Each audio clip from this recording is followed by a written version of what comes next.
Seorang pemuda melihat dengan tepat pada iblis terbesar di dunia kultivasi yang memiliki minus 12 miliar kebajikan. Lalu saat lawan lengah, dia langsung menerkam ingin merebut tubuh. Namun yang tidak pernah dia duga adalah, iblis itu tiba-tiba melepaskan 4 mayat yang telah diolah di sekelilingnya. Dan tanpa disadari, jiwanya langsung terperangkap ke dalam tubuh mayat tersebut. Belum sempat dia memahami situasinya, mayat itu sudah dikendalikan oleh iblis untuk pergi bertarung.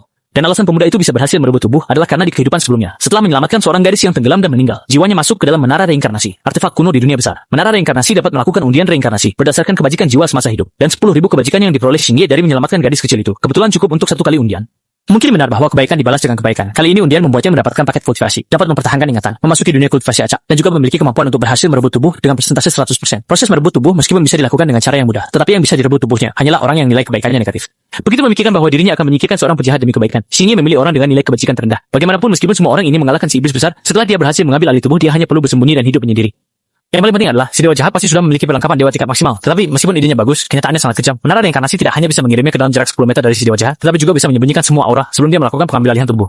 Namun, ketika dia dipindahkan ke dekat si iblis besar, dia menemukan hanya ada 2 wanita yang terjebak dalam formasi. Untungnya, dia masih bisa melihat poin kebajikan orang lain. Kalau tidak, dia akan mengira dirinya akan berubah menjadi iblis wanita. Jiwanya menembus formasi keluar, dan baru menyadari iblis yang sebenarnya. Berdasarkan percakapan mereka, Xingye segera menyimpulkan bahwa iblis itu sedang mempermainkan kedua wanita tersebut. Meskipun kedua wanita itu memiliki identitas yang luar biasa dari sekte Qingyun, di mata sang iblis mereka bukanlah apa-apa. Sang iblis memasukkan racun mayat ke dalam formasi jebakan, lalu meninggalkan sebuah mekanisme yang bisa mengeluarkan racun mayat tersebut. Namun kakak senior perempuan tanpa berpikir panjang langsung menusukkan pedangnya ke mekanisme itu. Sayangnya mekanisme itu juga dilindungi oleh formasi, termasuk iblis tua. Semua orang tidak mengerti tindakannya. Namun kakak senior tahu bahwa si iblis tua menempatkan orang-orang tak bersalah di luar formasi. Jika mereka berdua menciptakan racun mayat untuk menyelamatkan diri, pasti akan membahayakan orang lain. Pada saat itu, si iblis tua bisa menikmati pemandangan orang-orang yang mengaku sebagai jalan yang benar ini dalam keadaan memalukan. Bagaimanapun pada akhirnya mereka tidak akan selamat. Jadi daripada menjadi bahan ejekan si iblis tua, lebih baik menghadapi kematian dengan tenang. Sini, saya sudah memprediksi-prediksimu. Langsung membuat si iblis tua bingung. Tapi si iblis tua tidak percaya. Berpikir ketika mereka berdua disiksa oleh racun mayat sampai sekarat, apakah mereka masih akan tetap sadar? Siapa sangka, kakak senior langsung mengeluarkan sebotol racun. Dia berencana mencampurkan racun itu ke dalam racun mayat, lalu menuangkannya keluar, sehingga orang-orang biasa itu bisa pergi tanpa rasa sakit. Setelah mengantar mereka pergi, mereka berdua akan bunuh diri. Meskipun cara ini ekstrem, tetapi di mata kakak senior perempuan ini sudah merupakan solusi terbaik, karena dia sangat menyadari bahwa ditangkap oleh iblis tua seperti ini, kematian mungkin adalah pembebasan terbaik.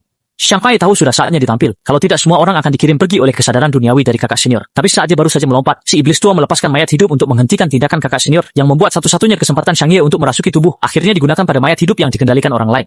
Yang tidak pernah dia duga adalah bahwa tubuh mayat hidup ini ternyata memiliki sistem penciptaan. Saat ini dia dan mayat hidup itu telah menyatu, sehingga sistem tersebut berhasil diaktifkan. Ketika sistem mendeteksi bahwa sinkronisasi antara jiwanya dan tubuhnya terlalu rendah, sistem segera mulai membantu memperbaiki, dan hanya dalam sekejap sudah selesai diperbaiki. Ketika dia bisa mengendalikan tubuh ini, dia langsung membantu adik perempuan menahan serangan mematikan, dan tindakannya menarik perhatian kakak perempuan dan si iblis tua. Ketika si iblis tua menemukan bahwa mayat hidup yang dia buat lepas kendali dan menunjukkan kesadaran, dia segera memerintahkan untuk meninggalkan 2 wanita itu, dan membiarkan 3 mayat hidup lainnya membawa kembali Xingye, dan Xingye yang menunjukkan kesadaran di depan si iblis tua langsung mendapatkan 15